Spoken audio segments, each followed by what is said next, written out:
اگر انہوں نے کبھی غور کیا ہوتا نا تو پردہ ہر محترم مکرم ریسپیکٹیبل جو بھی چیز ہوتی ہے اسلام اس کو پردہ کرتا ہے. اسلام پردہ بے عزتی نہیں، پردہ عزت ہے. بے شک بے شک. آپ نے دیکھا ہے کعبہ جتنی عمارتیں دنیا میں ہیں ان سب عمارتوں میں سب سے متبرک، مکرم، محترم، باعزت کون سی تعمیر ہے؟ لیکن اوپر غلاف ہے. ذرا پیار سے آواز آئے نا. اگر ہماری بیٹیاں صرف اس پر غور کریں گے ان کو پتا چلے گا کہ پردہ ہماری عزت ہے. اور بتائیے کتاب دنیا میں کروڑ ہے، ابدہ ہے، انلمیٹڈ، لیکن بتاؤ تمام کتابوں میں مکرم کتاب کون سی ہے؟ تمام کتابوں میں مکرم کون سی کتاب ہے؟ اوپر کیا آپ ہر کتاب کے اوپر غلاف رکھتے ہیں؟ کس پر رکھتے ہیں؟ ارے بھیا قرآن پہ غلاف رکھتے ہیں. میں نے کہا وجہ کہتے ہیں مکرم ہے، قابل احترام ہے. تو پھر مجھے کہنے دو انسانوں میں عورت سب سے مکرم ہے. ذرا پیار سے آواز آئے. سمجھداری کی بات ہے، اللہ کرے وہ سمجھ جائے میری بہنیں، ان کو پتا چلے کہ پردے کی اہمیت کتنی ہے. کعبہ مکرم ہے، تعمیر ہے، غلاف ہے. کتاب مکرم ہے، قرآن ہے، اوپر غلاف ہے. تو مجھے کہنے دو انسانوں میں اللہ نے عورت کو مکرم بنایا، باعزت بنایا، نازک بنا دیا ہے، اسی لیے پردہ کرنے کا حکم بھی دیا ہے، عزت برقرار رہ جائے.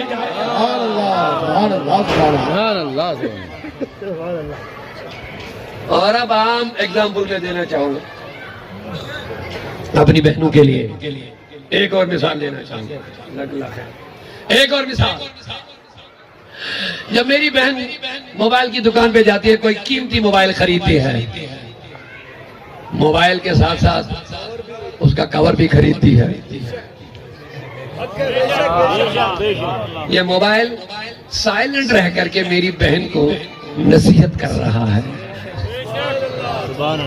موبائل خریدا تو یہ غلاف کو کیا کرنا ہے، کور کو کیا کرنا ہے؟ کہتا نازک چیز ہے، بڑی قیمتی چیز ہے، کور کی وجہ سے یہ محفوظ رہ جائے گا.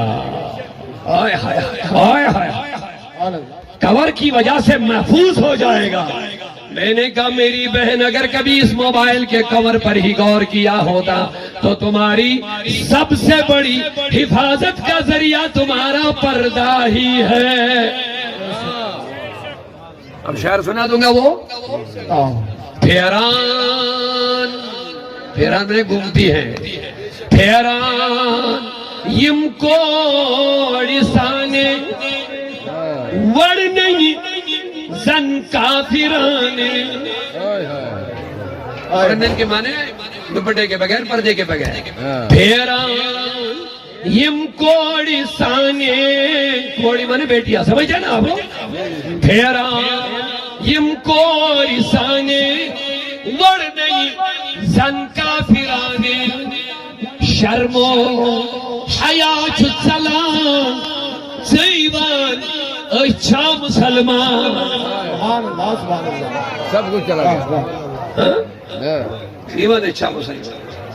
اب عام لوگوں کے لیے، اپنے جوانوں کے لیے شادی ہوتی نا کسی جوان کو، آدھا سال صرف شادی کی تیاری میں لگا دیتے ہیں.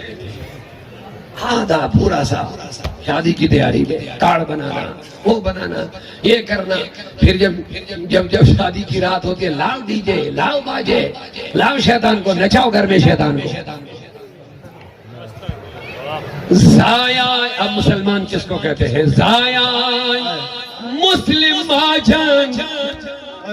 ہم دو مسلم ماؤں سے پیدا ہو گئے تھے. ذرا پیار سے محبت سے سمجھ لیں. زایا مسلم ماں جان لگ بد رسم و رواجن. مسلم ماؤں سے پیدا ہو گئے تھے، لیکن ہوا کیا؟ رسم و رواج کے پیچھے چلے گئے۔ جب ہم مسلمان ہیں تو پھر ہمیں رسول اللہ کے پیچھے چلنا تھا، پھر ہمیں قرآن کے پیچھے چلنا تھا۔ اللہ نے ہماری ہدایت کے لیے مصطفیٰ کو بھیجا تھا، ہم آوارہ نہیں، ہمارا قائد محمد رسول اللہ۔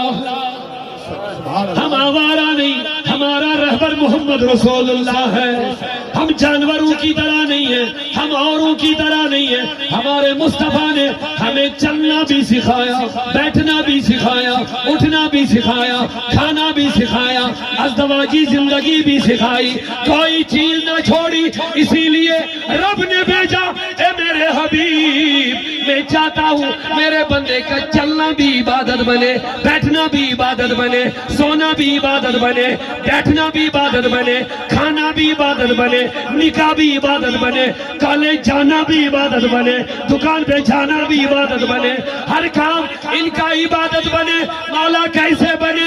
اللہ کہتا ہے میں ان کو یہ نہیں کہتا ہوں تم تجارت نہ کرو، تم ملازمت نہ کرو، تم حکومت نہ کرو، تم کھانا نہ کھاؤ، میں یہ نہیں کہتا ہوں، لیکن اتنا ضرور کہتا ہوں جو کرنا ہے نبی کے طریقے پہ کرو، ہر کام تمہارا عبادت بن جائے گا۔ نعرہ تکبیر، نعرہ رسالت، اسلام و عالمگیر، مسلک اعلی حضرت، علماء اہل سنت، نعرہ تکبیر، نعرہ رسالت۔ دوست خواجہ رضا کی کرامت داؤدی صاحب خواجہ رضا تاج شریعہ کی کرامت داؤدی صاحب، تاجدار ختم نبوت زندہ باد، لبیک یا رسول اللہ، لبیک یا رسول اللہ۔